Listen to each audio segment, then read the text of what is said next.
greetings and welcome. This is Michael Shea for KTQW, and this time around, we're going to be talking about something very important to me personally, and that is historic preservation in the city of Wichita. And joining me today is my good friend Dudley Toeves, and we're going to have fun talking about historic preservation. And I think to begin with, let's just start out just from scratch. You're from, I believe, Newton, and you know a lot about Wichita history. So what brought you into Wichita, and how do you know all about us, and how did you get involved in preservation? I was born here. I didn't know that. Okay. And then I went to, at a very early age, to Hutchinson, grew up there, went through the school system. After I got out of the Army, I went back to Hutch, but after I was there as Minister of Youth and Music for a while, a teaching job opened in Newton, and I was there for 30 years and got involved with the War Canteen House. After that, after I finished my teaching career, I began working on a history of Newton, which finally evolved a year and a half later in the publication of History of Newton. Now, was that your first writing experience? First publication like that. Okay.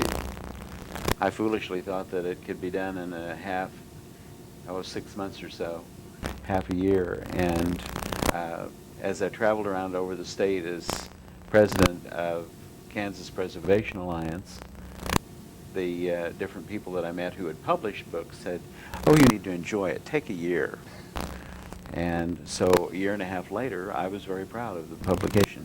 I read it. It's wonderful. Even someone who's never really spent a lot of time in Newton, it was definitely for my mother and I, it was an incentive to head up to our neighbors to the north of us.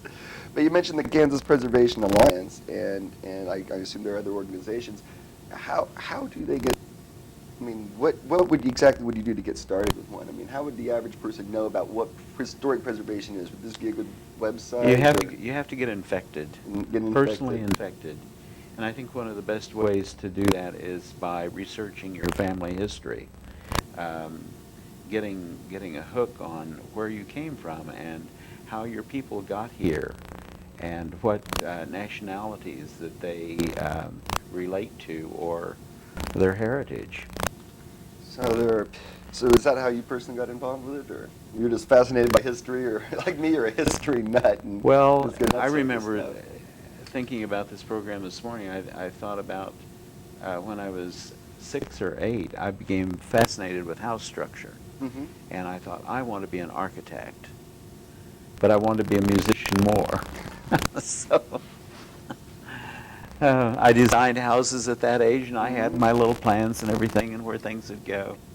But the War Canteen House, I became fascinated with the man who made Kansas the wheat state. And it's a fabulous story. And then after that, I began to get involved with Kansas preservation, and then finally, for better or for worse, became president for several years. And then after retirement, I'd become involved with HPA here in Wichita through their effort to try and save.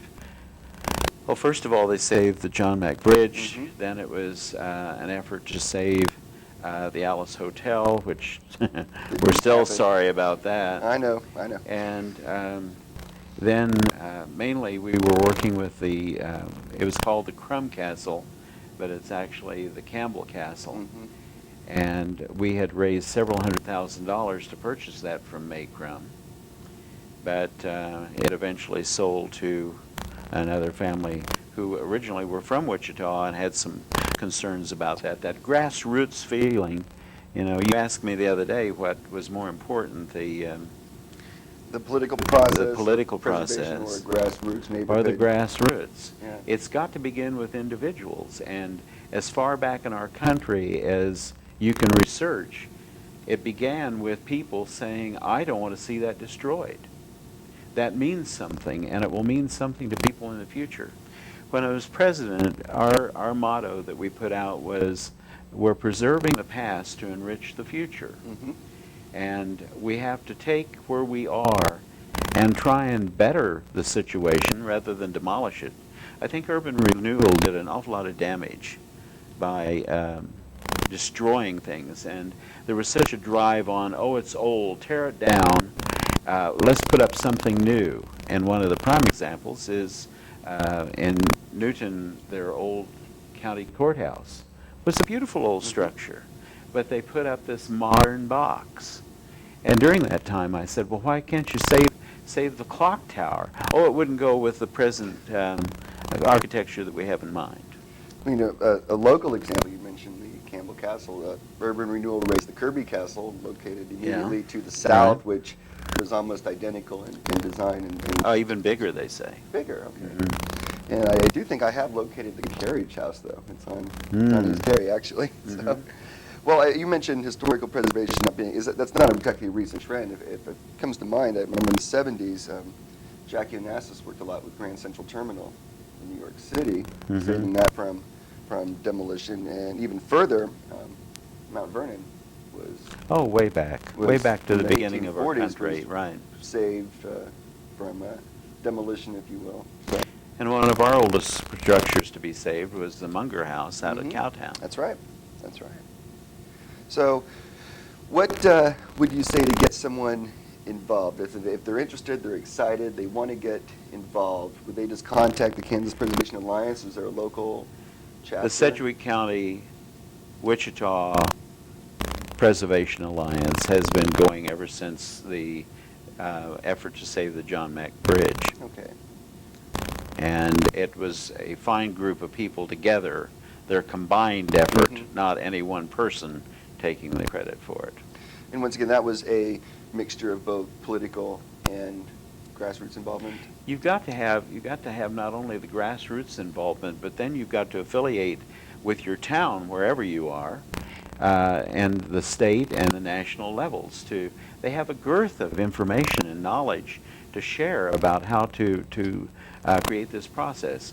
I think one of the most important things that I've learned dealing with architects in my amateur way is that I've learned that the first thing you do with a building, you start and you look at the foundation. How secure is it? And if it isn't, then you work on that. Secondly, you work on the roof. And after you get the foundation and the roof, then you can go to the inside. Too often, people move in and they say, well, we got to do the walls, we got to do the outside, we got to do the siding. No, those are the priorities in that order. Interesting personal experience. It's just like a hammer. You got to start with the top and bottom and work your way in. And even in some cases, foundation isn't that important because you do move houses, you do move buildings from one location to another. And in like fact, the McAdams Foltz house. I was just getting to that, yes. The city wanted to demolish it, and our group went out and looked at it, and the owners said, we'll give it to you. And we took it on, and it sat up on moving blocks for almost a year over by St. Francis Hospital. And then we recently got it moved from 911 North Topeka over to, it's the first block north of 13th on Fairview on the west side. And I encourage you to go over and take a look at that because it's supposed to be ready by River Festival time, we're hoping.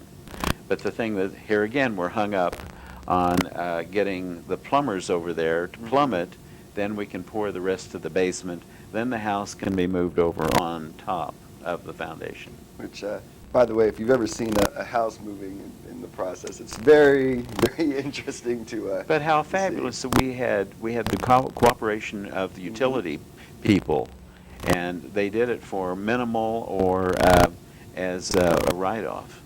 Okay, so let me ask you this. Why do we save things? Besides, there are sentimental types, much like myself, who want to preserve as much of the past as possible, but why do we save buildings, or rather, why should we bother to preserve any historical artifact whatsoever?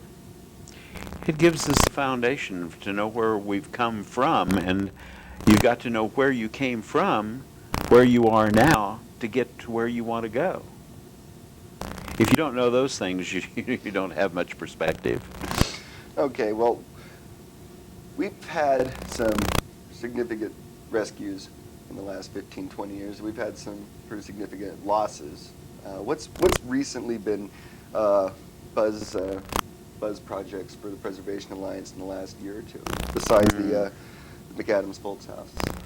We've recently acquired 2 trolleys, and we're into hoping that we can restore those trolleys. I don't necessarily think to make them operable, but for to help people realize what kind of transportation they had in the That's right. past. Another one was that we rescued the Wishbone building, we Yes. called it, out on La Yes. Central, and I we remember eating moved there when it. I was a child. We moved it. Well, I ate in there when it was the plantation. Mhm. Marvelous food, chicken. Oh, yeah. Aye. Anyway, we moved it several times, and we can't seem to find a home for it. And if you've got a place or a lot, why, we'd certainly encourage you to contact us and see if we couldn't arrange that. The mosaic out of the old stockyard. That's right, on 21st Street. We have that mosaic, and I've been trying to talk to them over in Delano that they could use that, because that's the route of the cattle trail That's right. up, the Chisholm Trail that came Right up past the Seneca, river. across the river and on in. Well, these are current projects. I remember reading about a year or two ago that there was a actual list of 20 properties that are in danger in Wichita right now, as we speak, plus minus a few. What are the criteria that you use to rescue a building? I mean, for example, in 25 years, is a mini mall going to be historic, on a list for historic preservation? What criterion do you use for that, to put something on an endangered list? If it's deteriorating to the point that it looks like it's going to be demolished, or the city's going to move in and say it's an eyesore, let's get it out of the way, you've got to have a group of people that are dedicated to the saving of it and see some purpose or revitalization that it can be utilized in another genre. One of the terms that's been interesting to me as I've worked with architects is functional architecture. And I've said to them, well, if you've got functional architecture, what is non-functional That's right. architecture? Define that one. Well, if the building were built for a theater and it just sits there after it's abandoned, it's non-functional architecture. But if it's refurbished into a antique mall or something like that, why, then it becomes functional again. So it's not necessarily the architecture, could it also be No. historic events Right. might have taken place there?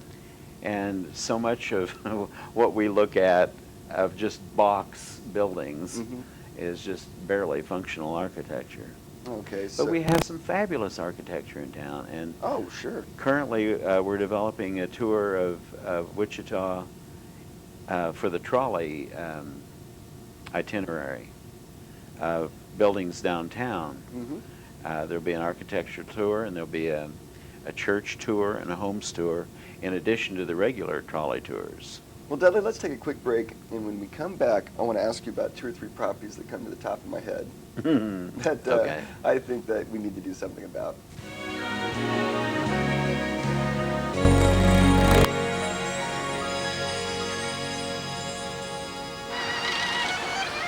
Get a job. Look, it's a giraffe. I don't see it.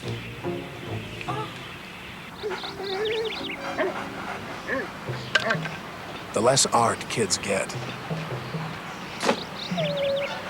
the more it shows. Are yours getting enough? Art. Ask for more. AmericansForTheArts.org.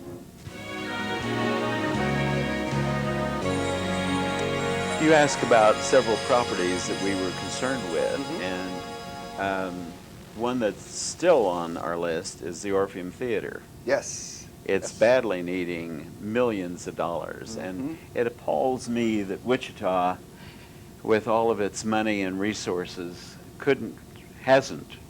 not that they couldn't, but they haven't restored the Orpheum, but yet Hutchinson has restored the Fox Theater to a grand, Beautiful condition. elegant state. One of the buildings that's bothering me is the Carlton Administration Building on South Broadway. I feel like it just more and more looks like it's ready to come down. And somebody said, well, maybe they could save the columns and take them out to the art museum as an entryway. Who knows? Well, that's an interesting point right there, that some people actually think that just a piece of the property is just as valid as the rest of it, and I just don't understand the logic of that at all. Well, the columns in the front of the Wichita St. State. Mary's Church came from the Chicago fire, a federal building.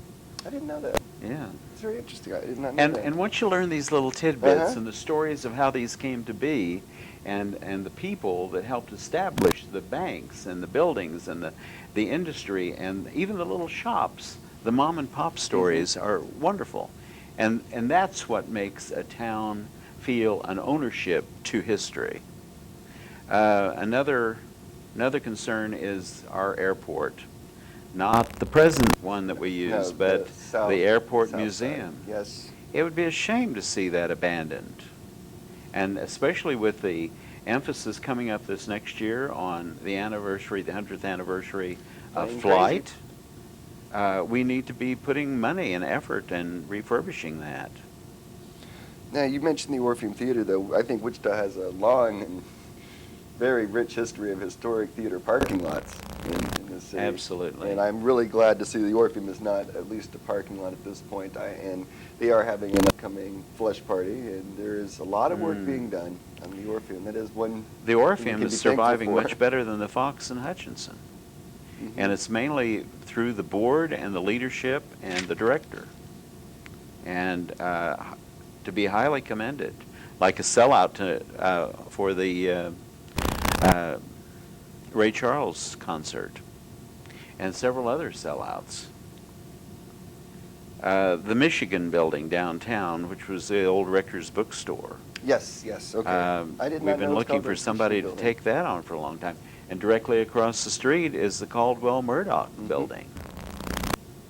A lot of the older buildings, the upper floors, are just almost abandoned, and that's sad. And urban sprawl needs to bring its accordion in. Well, you mentioned some of these buildings downtown and others. And speaking of the north side, you mentioned the theater, Nomar Theater, 21st and Market, and right around the corner is a property at 21st and Broadway. The iron-shaped building. Yeah, on the northeast corner. There is in the works some revitalization of the North 21st Street area. Is those projects going to be included? Are you Of aware course.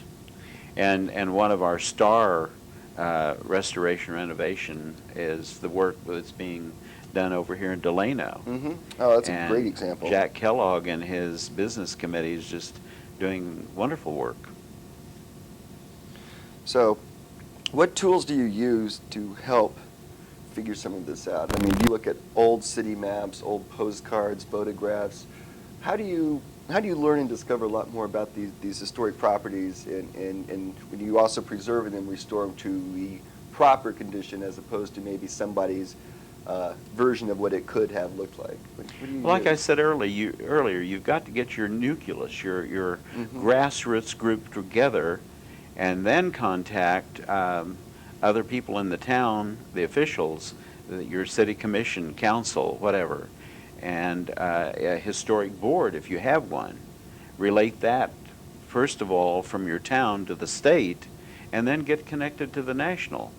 And there are guidelines that you not only could and should follow, but you have to. So there are, I understand there are laws currently on the books in the city of Wichita right now for historic districts, for example, where I live in Midtown, I do believe College Hill. Are you familiar with exactly what those boundaries are? Do they expand them? Are they ever looked at every so often? Are they reviewed? No, they're pretty well set. Like the College Hill goes from Kellogg to Central and from Hillside over to Oliver. And right now, the College Hill Neighborhood Association is developing an overlay which will affect, what comes in, businesses that come in, Right. as well as care of properties. I understand that both Wesley and St. Francis in the 70s, it's my understanding, had pretty much drawn boundaries of where they could not further expand or what would require community input from. Are those ever being reviewed as well? Since you've dealt with the McAdams I'm sure they're House. reviewed from time to time. There's a historic, I mean, there's a preservation board at the city level, Mhm. aside from our organization. Right. And we do work in sync with one another. Okay, and they seem fairly committed to preservation And dedicated. and dedicated. Mm. Okay, that kind of ties me in here to the next one. What events, I do understand the Historical Preservation Week occurs in mid-May when we have the Wichita Mhm. River Festival. What events do you have planned for that? You mentioned trolley tours in the warmer months. Are you going to work with the... Well, the Another trolley week. tours are not necessarily with the HBA. Right. But rather, HBA, for the last several years now, during the River Festival, have offered tours of homes in the city, and as well as historic sites. So Dudley, in 30 years, what will the face of historic preservation look like? Will we be actively involved in saving, for example, the temporary war housing by Boeing in the Plainview area? Will we be looking at rescuing early styles of bungalow houses in the 30s and 40s? What will it look like in maybe 2030, 2040? We could very easily see parking lots on all of those sites. The most important thing is to realize that the youth of our country and our Mhm. city need to be educated and to be shown the value of history and to know where they came from, where they're going, and where they are. And until they see some sense in that, we'll have another purge like we did with urban renewal, wipe it out and throw up the new. A great example of this was the Bazanta Fred Harvey House over in Hutchinson. Mm-hmm. A beautiful old building with all kinds of architectural detail and styles and design. And during urban renewal, they leveled it and put up this box motel. It had gardens and beautiful old trees and character. You mentioned character. Probably my favorite property, architecturally speaking, is the, for lack of a better term, a hodgepodge style, which you saw at the Park Villa in Central North Riverside Park, which coincided with the amusement park, Wonderland. I believe the name of it was Wonderland in Ackerman Island, which doesn't exist anymore either. But it had a very bizarre mixture of Gothic architecture, Renaissance style. Do you know the story about Park Villa? No, I don't. I know that it was similar in relation to that was located Her on the name was island. Laura Burkwalter. Buckwalder. Mm-hmm. And in 1912, she went to the city council and said, we need a permanent building in Riverside Park for picnics and family reunions, church gatherings, Mm-hmm. which it is today. And they said, well, we don't have the money. And she heard about a street of cobblestones that was being torn up, and she asked for and got that material. She went back to them and said, I have the material. They said, well, we don't have any money to pay anybody to build your building. She said, well, you have prisoners in the jail. And they said, oh, but we don't have any money to pay anybody to guard the prisoners in the jail. And Laura went out and bought a shotgun, and that's how Park Villa was built. And here in the last year or so, that little Park Villa was in danger of the city saying, we're going to tear it down. You're kidding me. I'm not. Oh, my goodness. And a group of concerned citizens says, I don't think so. And as long as there are Laura Buckwalders around that Mhm. say, I need this, or we need that, or this would be beneficial to the community, and have a good sales pitch. I think that helps. Mm.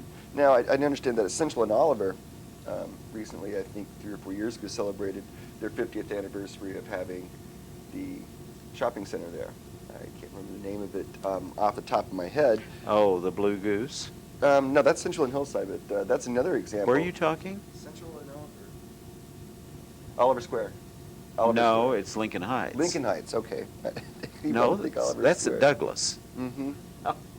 But that celebrated their 50th anniversary, and a lot of the residents in the area were considering that to be, again, the next level of historic preservation. Although, to me, it's still in my mind a strip mall. But in order to put your Mhm. your property or a property on the local, state, and national register, it has to have been in its position for over 50 years. 50 years. Okay. Then you research it, and all the documentation has to be presented.